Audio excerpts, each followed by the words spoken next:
Nous, aujourd'hui, continuons à raconter. Dieu a toujours laissé les anciens Israélites, les anciens Juifs, sans qu'ils puissent comprendre ce qu'ils voient, ni ce qu'ils entendent. Madame les rouleaux de Dieu, Dieu ne leur permet pas non plus de les comprendre, et Madame d'une esprit de torpeur, il les a abreuves, pour que tout simplement, ils ne lisent plus la parole de Dieu.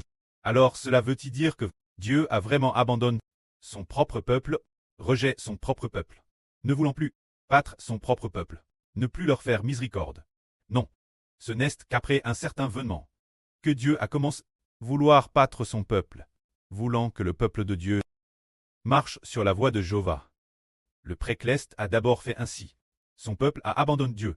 Depuis que le Précleste a conduit le peuple hors d'Égypte, cette époque, Dieu a déployé son bras puissant pour les sauver, manifestant ainsi la miséricorde de Dieu envers Israël, de traiter Israël avec grâce.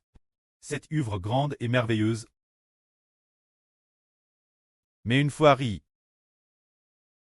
mais après ce qu'ils eurent été au mont Sina, le Précleste semble ne plus leur faire miséricorde. Car déesse qu'ils adoraient des idoles, Dieu se mettait en colère et tuait des milliers de personnes. Ensuite, ils ne voulaient plus aller en Canaan. Dieu a dit, je ne veux plus aller avec vous. Je ne peux qu'envoyer un ange avec vous. Il a donc semble que Dieu ne se souciait plus guère de son peuple, et ne lui faisait plus vraiment miséricorde. Son peuple, ne laissant pas son peuple connaître ses voies, laissant son peuple servir des dieux étrangers, tout en envoyant des messagers pour les avertir.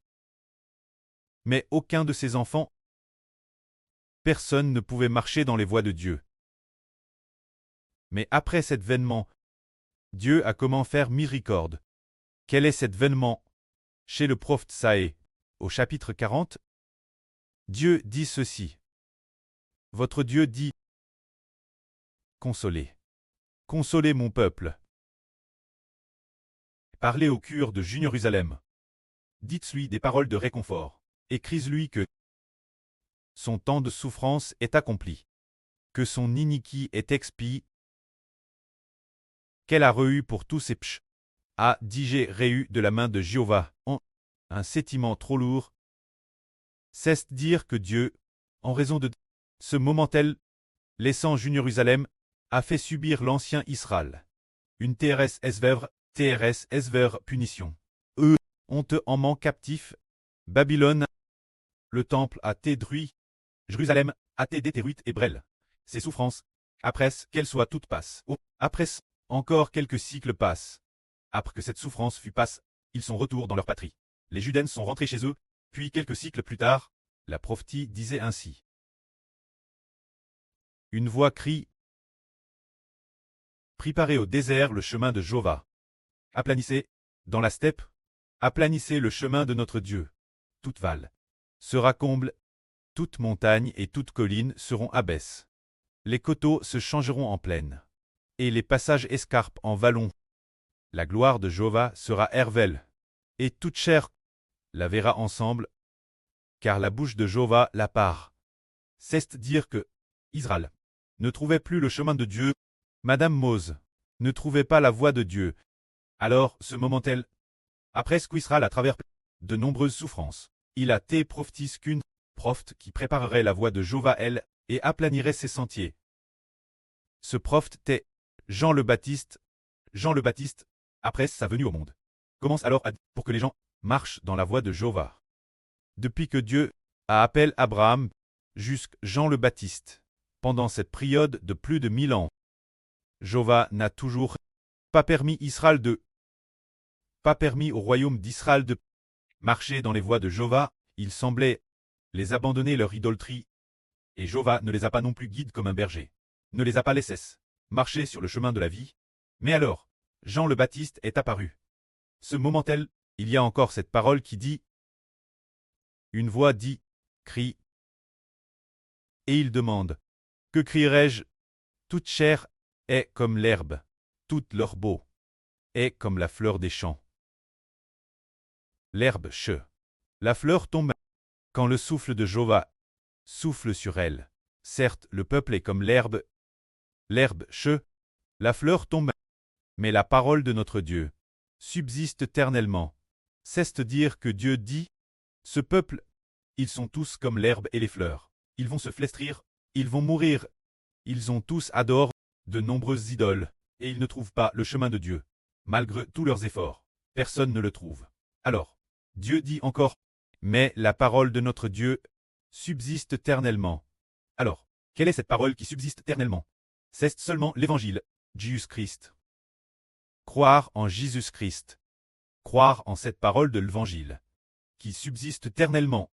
Tous les hommes mourront, comme l'herbe et les fleurs qui se flétrissent et chantent, mais ceux qui croient l'évangile, ceux qui croient l'évangile de Jésus-Christ, et subsisteront éternellement.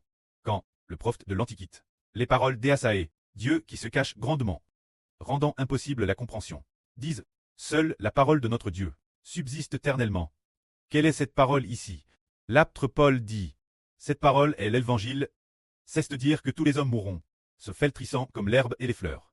Mais ceux qui croient l'évangile, ceux qui croient au nom de Jésus-Christ, subsistent éternellement.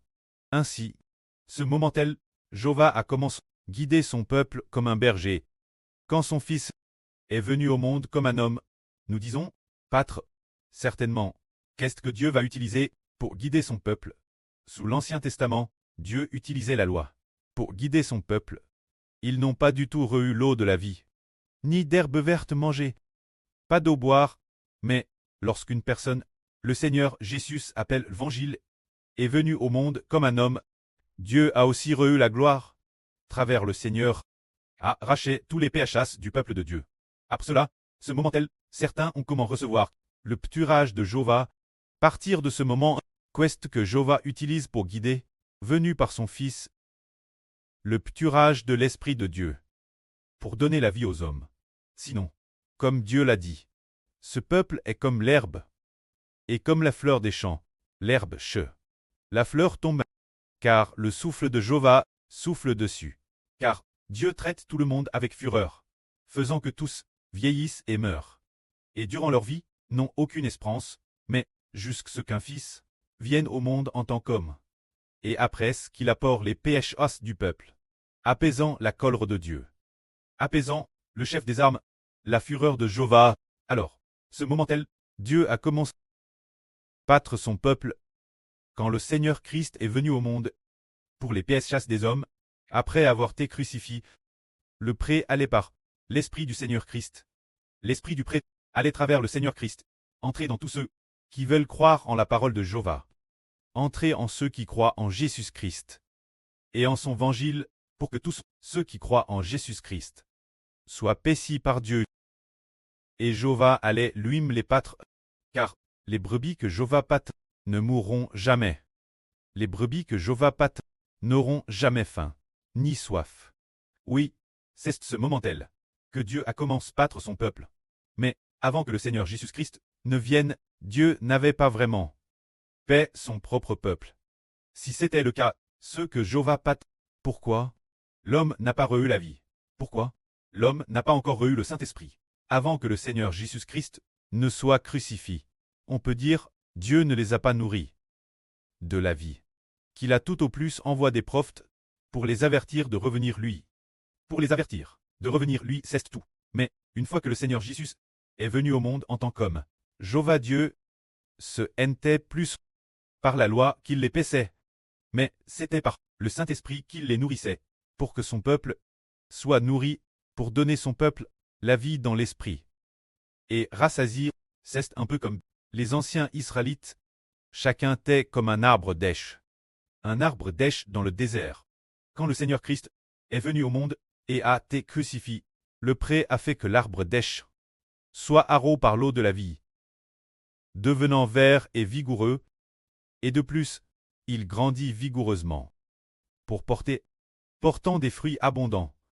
Bien que le pré travers l'alliance a été établie au temps de Mose, mais les frères Hébreux, vrai dire, Mose a fait alliance avec le pré établi l'alliance, ce que nous appelons aujourd'hui, l'ancienne alliance. Bien qu'une alliance ait été faite, Dieu n'a pourtant jamais paix son peuple.